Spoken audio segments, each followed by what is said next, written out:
Հիդրոթերապևտության եւ մոնիտորինգի կենտրոնը ամենօրյա տեղեկագրի համար եւ օզոնի ազգային կենտրոնի պաշտոնական կայքի համար իհարկե ելնելով որոշակի հաշվարկներից կազմում է այսպիսի քարտեզ, որտեղ թվերի միջոցով բնութագրում է ինդեքսներ, այսինքն այդ թվերի ինդեքսներն են, բնութագրում է ուտամանշակագույն ճառագայթման ինտենսիվությունը, այսինքն տարբեր մարզերի համար կատարվում են հաշվարկներ, ելնելով այդ օրվա եւ հաջորդ օրվա անբավարարությունից, հորիզոնի փակվածությունից եւ աշխարհագրական տեղանքից։ Ինդեքսները բնութագրվում են այսպես, որպես թիվ չընկալենք, մինչև 4 ինդեքսը նշանակում է ուտամանշակագույն ճառագայթի մակարդակը ցածր է, բարենպաստ մակարդակը նշանակում ենք 6 արժեքով, անբարենպաստ մակարդակը 6-ից 7 արժեքներով, վտանգավոր մակարդակը արդեն 8-ից 10 արժեքներով, 10-ից հետո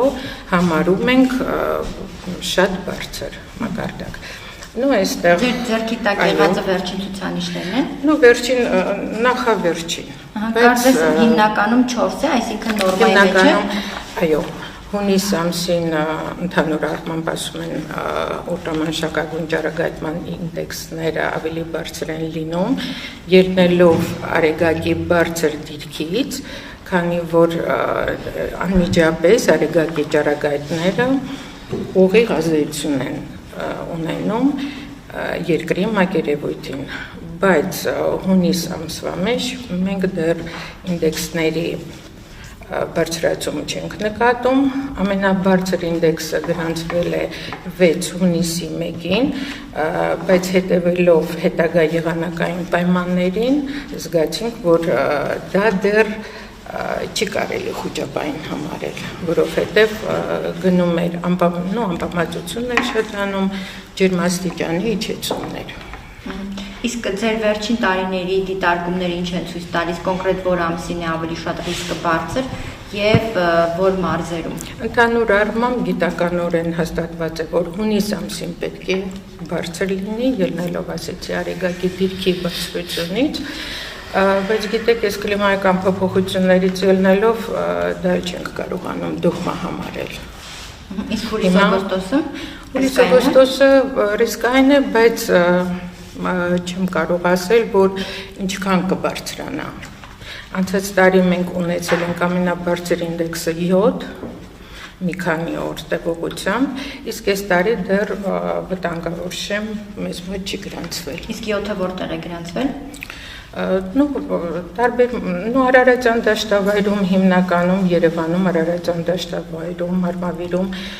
բայց լինում է, եթե այդ շրջանում 7 է, կարող է Վանաձորում, Իջևանում 6 լինի, դա էլ մեզ համար արդեն վտանգավոր շեմ է համարվում։ Շատ լավ։ Իսկ վերջին տարիների դինամիկան ինչ է ցույց տալիս, օրինակ ամռանը կամ հունիսին, որ ասում եք հիմնականում ռիսկը հունիսին է մեծ լինում,